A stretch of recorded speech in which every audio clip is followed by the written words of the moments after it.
always believed that being a father meant more than biology.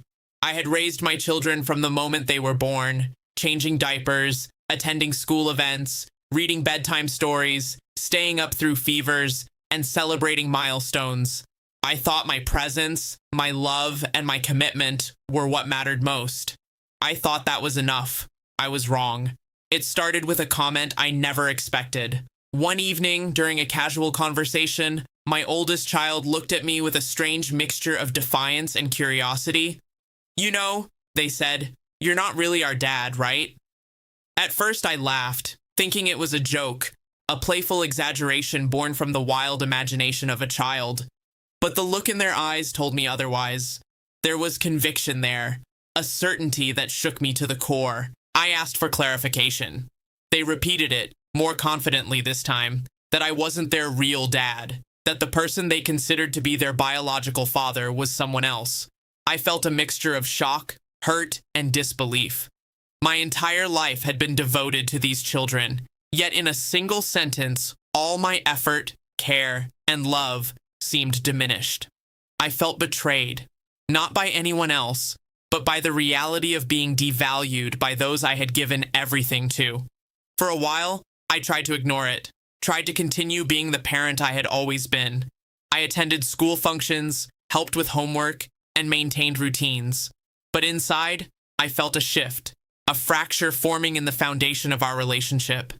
Every hug, every word of affection, every moment of trust began to feel heavy, tainted by the knowledge that my role was questioned and dismissed. Eventually, I made a difficult decision. I stopped going the extra mile. I stopped pretending that I wasn't hurt. I stopped acting like the parent they claimed I wasn't.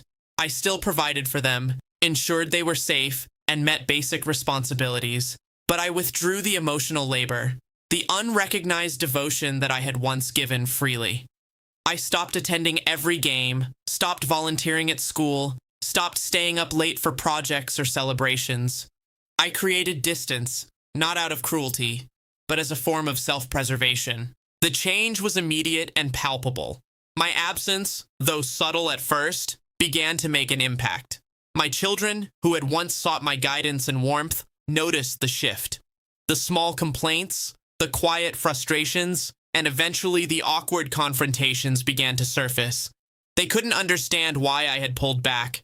They couldn't grasp that the emotional withdrawal was a response to their words, their dismissal, their claim that I wasn't their real father. One evening, my youngest came to me quietly, eyes wide and hesitant. "We didn't mean it," they said. "We were just confused. We love you. Please don't stop caring." The words hit me like a jolt. The realization was painful. They hadn't fully understood the weight of their statement, the impact it had on me, or the seriousness of their betrayal. But even as I listened, I knew that forgiveness wouldn't be instantaneous, and trust, once shaken, requires more than words to restore. Over the next months, I maintained my boundaries. I didn't resume my old level of involvement immediately. I observed, waited, and allowed them to feel the consequences of their words. Slowly, regret began to show. The subtle glances of longing for attention I no longer gave, the small expressions of frustration when I didn't immediately intervene, and the quiet pleas for connection. All of it made clear that my children now understood the gravity of their claim. When they approached me fully, apologetic and sincere, I felt a mix of relief and cautious optimism.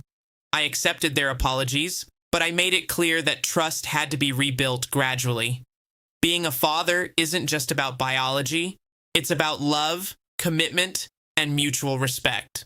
Words can wound just as deeply as actions, and a claim as dismissive as theirs carries consequences that must be acknowledged. Over time, we began to rebuild our bond. The lessons were clear for all of us.